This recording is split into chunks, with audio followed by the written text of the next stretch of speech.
Women who did not forget their responsibilities. Whenever I hear the song, Amma Varune Samma Sambudu Amma Varune, composed by Mr. Dharmasiri Gamajan, sung by Nanda Malini, a Jatak story which my mother told me comes to my mind. It was about how the Bodhisattva took his mother onto his shoulders and swam to safety when their ship wrecked amidst a storm. At that moment the Bodhisattva's mother wished, "May you reach enlightenment," with her whole heart. I think, when the Buddha said the phrase, "Mother the Buddha at home, Gedara Buddhu," it was to pay gratitude to his mother for granting such a blessing on him. I don't know if women are held in such a high regard in any other religion other than Buddhism. In Buddhasarita, the life story of the Buddha, and Buddhasamaya, the contemporary society in which the Buddha was living, women are mentioned with immense adoration. Think about how humble the Buddha was to spend a vast in heavens in order to preach Abhidhamma to his mother. I have heard that the Buddha was in attendance of the cremation procession and followed the procession of his stepmother such that to show his respect towards her. Is this occurrence not enough to quantify the Buddha's admiration towards motherhood? Princess Yashodhara, who birthed Prince Rahula, was properly respected and adored by the Buddha. Yashodhara was determined that if the Buddha really loves me, he would come and meet me at my chamber. Thus, the Buddha went into her room to see her. He acknowledged his colleagues not to try to distance Yashodhara when she tried to awe him. Later, when Yashodhara became a bhikkhuni, she went to the Buddha to take permission for parinibbana.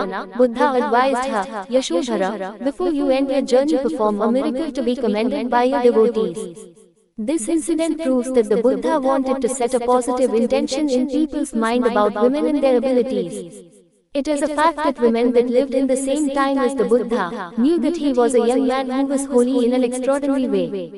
Princess Yashodhara didn't consider neither her brother's opposition nor what the Prince Siddhartha's nakshatra said about the prince leaving his son and wife one day in the future and choosing a monastic life.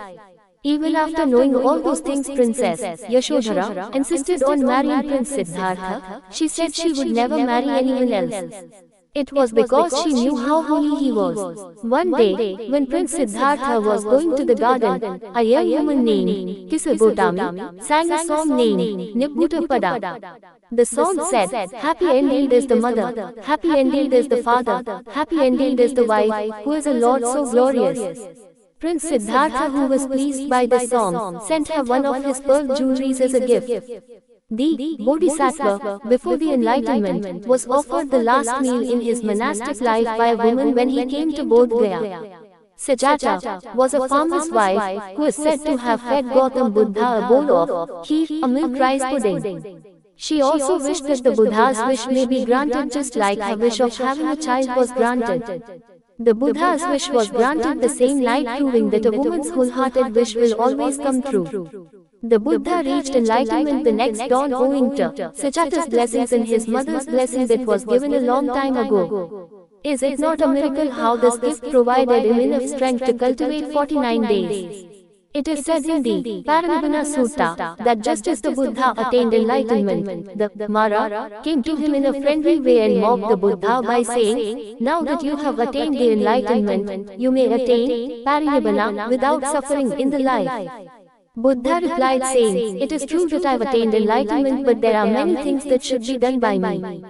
It is my responsibility to form a set of learned disciples who live according to my Dhamma while preaching others, defending the truth of this philosophy and establish the four sects, Bhikkhu, Bhikkhuni, Upasaka, and Upasika.